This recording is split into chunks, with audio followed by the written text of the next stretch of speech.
নমস্কার বন্ধুরা, বং simple recipes চ্যানেলটির আর একটি নতুন পর্বে আপনাদের সবাইকে স্বাগত জানাচ্ছি। আজ আমি আপনাদেরকে তালের পাল্প দিয়ে চন্দ্রকান্তি পিঠা তৈরি করে দেখাবো। তাহলে চলুন বন্ধুরা, দেখে নিন আমি কিভাবে তালের পাল্প দিয়ে চন্দ্রকান্তি পিঠা তৈরি করেছি। তালের পাল্প দিয়ে চন্দ্রকান্তি পিঠা তৈরি করবার জন্য আমি 1 কাপ মুগ ডাল, এমনি নর্মাল যে চা খাওয়ার কাপ, ওই কাপের 1 কাপ মুগ ডাল 2 ঘন্টা ধরে ভিজিয়ে রেখেছিলাম, জল ঝরিয়ে নিয়েছি। এবার এটা আমি মিক্সি মেশিনে বেটে নেব। তালের পাল্প দিয়ে চন্দ্রকান্তি পিঠা তৈরি করবার জন্য আমি 1 কাপ মুগ ডাল ভিজিয়েছিলাম, বেটে নিয়েছি মিক্সি মেশিনে। এবার আমি ডো তৈরি করব চন্দ্রকান্তি পিঠার। একদম কড়াইয়ে সরাসরি আমি মেখে নেব। 1 কাপ চালের গুঁড়ি নিয়েছি। আপনারা চালের গুঁড়ি না থাকলে চাল ভিজিয়েও বেটে নিতে পারেন মিক্সি মেশিনে, কোনো অসুবিধে হবে না। আমি গুঁড়ো চাল নিয়েছি। দিয়ে দিলাম। 1 কাপ তালের পাল্প নিয়েছি, দিয়ে দিচ্ছি।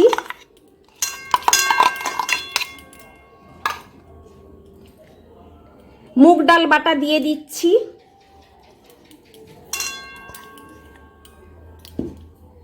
1 কাপ চিনি নিয়েছি। মিষ্টিটা আপনাদের পছন্দ মতো দেবেন, বাড়িয়ে বা কমিয়ে দিতে পারেন। আমি এখানে 1 কাপ নিয়েছি। সামান্য একটু লবণ দিচ্ছি। ডাল বাটা ধোয়া জলটা আমি দিয়ে দিচ্ছি 1/2 কাপের মতো।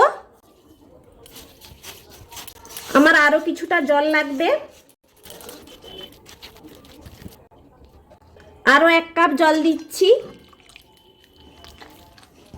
ভালো করে মেখে নেব। আরো কিছুটা জল লাগবে। আরো 1/2 কাপ জল দিচ্ছি। আর জল দেব না, ভালো করে মেখে নিচ্ছি। আমি এখানে কোনো এলাচ গুঁড়ো দেব না।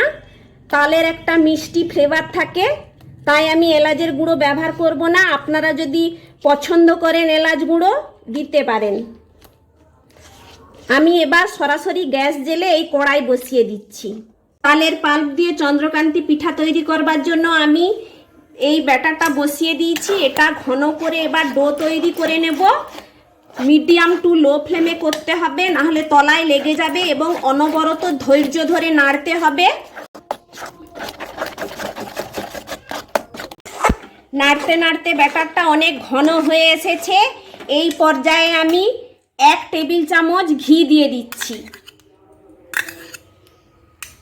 দিয়ে আরো কিছুক্ষণ নেড়ে আর একটু শক্ত করে নেব। তালের পাল্প দিয়ে চন্দ্রকান্তি পিঠার জন্য ডো তৈরি হয়ে গেছে। এবার এটা আমি নামিয়ে নেব। গ্যাস বন্ধ করে দিচ্ছি। আমি একটা থালা নিয়েছি, এই থালায় সামান্য একটু সাদা তেল দিয়ে দিচ্ছি। দিয়ে মেখে নিচ্ছি ভালো করে পুরোটা, এতেই আমি ঢেলে নেব।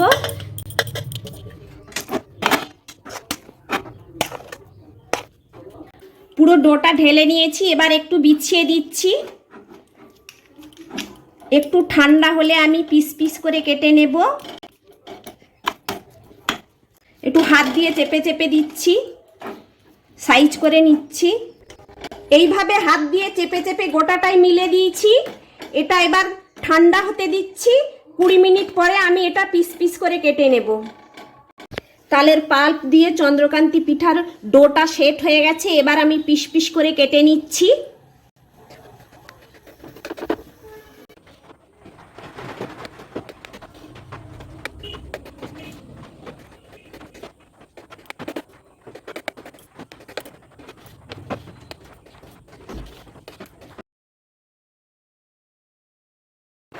আমি এইভাবে পিস করেছি, আপনারা আপনাদের পছন্দ মতো পিস করবেন। আর এই ডো ঢালার আগে থালাতে ভালো করে তেল মাখাবেন, আর ডোটা একটু শক্ত টাইপের করবেন, না হলে চিটচিটে হয়ে যাবে, তুলতে অসুবিধে হবে। আর পিসগুলো কাটার পর আস্তে আস্তে করে তুলে নেবেন। এইবার আমি এই পিসগুলো সাদা তেলে ভাজবো। তালের পাল্প দিয়ে চন্দ্রকান্তি পিঠা তৈরি করবার জন্য আমি গ্যাস জেলে কড়াই বসিয়ে সাদা তেল দিয়ে দিয়েছি।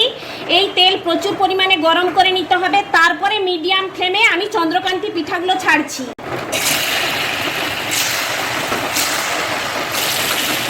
মিডিয়াম টু লো ফ্লেমেই করতে হবে। পিঠাগুলোর এক সাইড হয়ে গেছে, উল্টে দিচ্ছি। এইভাবে উল্টে পাল্টে ভেজে নেব। পিঠাগুলো ভাজা হয়ে গেছে, তুলে নিচ্ছি।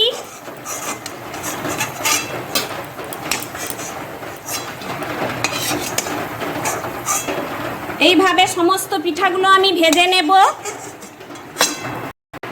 আবারও এক দফা আমি পিঠা দিয়েছি, উল্টে দিচ্ছি।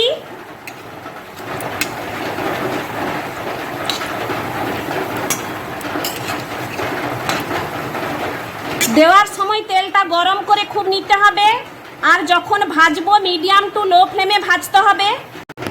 ভাজা হয়ে গেছে, তুলে নিচ্ছি। আমার এক একটা ব্যাচ ভাজতে সময় লাগছে 4 থেকে 5 মিনিট।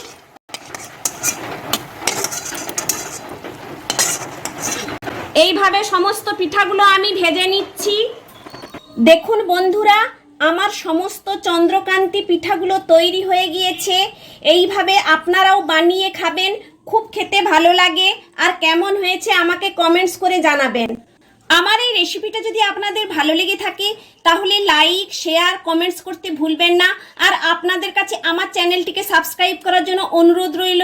আমি আবার কোনো নতুন রেসিপি নিয়ে আপনাদের কাছে হাজির হব। সুস্থ থাকবেন, ভালো থাকবেন। ধন্যবাদ।